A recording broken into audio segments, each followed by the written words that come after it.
სითხეში რაც უფრო ნაკლები რაოდენობით არის არომატიზატორი, მით უფრო ნაკლებ ზიანს მიაყენებს ადამიანის ორგანიზმს. ანუ ვეიპის სითხეში არის პროპილენგლიკოლი, გლიცერინი, ნიკოტინი და არომატიზატორები. რა სხვადასხვა სახეობის არომატიზატორები, მონოგემო არასოდეს არ არის, იმიტომ რომ მონოგემო არ ვარგა. რამოდენიმე სხვადასხვა გემოს არომატიზატორებს ურევენ და აი ამას ვხმარობთ ჩვენ.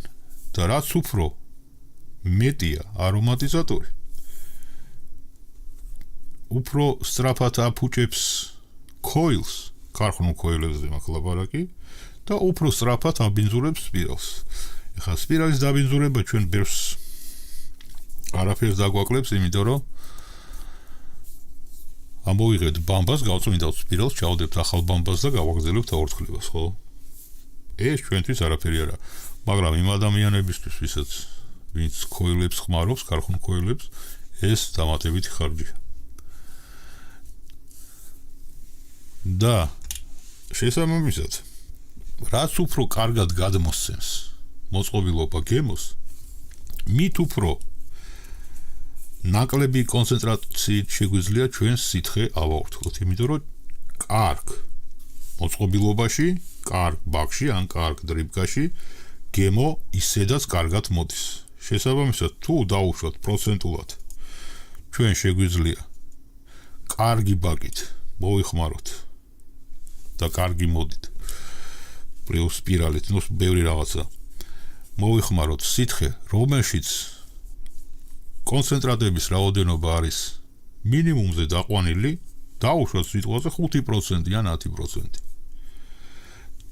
და მივიღოთ კარგი გემო, რასაც ქვია, რომელიც გვაკმაყოფილებს, ჩვეულებრივ რა, აი უბრალო ბაგზე, უბრალო სპირალზე ჩვენ იმ გემოს ვერ მივიღებთ. ამიტომ ვცდილობთ, რომ მოუმატოთ კონცენტრატები სიცხეში, ხო?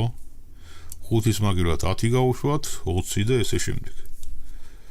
და ეს უკვე ძალიან ცუდად მოქმედებს ორგანიზმს. შესაბამისად, რაც უკეთესი მოწყობილობა გვაქვს, მით უკეთესი არის საბოლოო ჯამში ჩვენი ჯანმრთელობისთვის. და პრინციპში იმიტომაც ვეძებთ, ხო? იმ ბაკს, რომელიც უკეთესად გადმოსცემს გემოს, იმ სპირალს, რომელიც უკეთესად გადმოსცემს გემოს და ესე შემდეგ. იმ მოდს, რომელიც კარგად კორექტულად აცხელებს და ესე შემდეგ, ხო?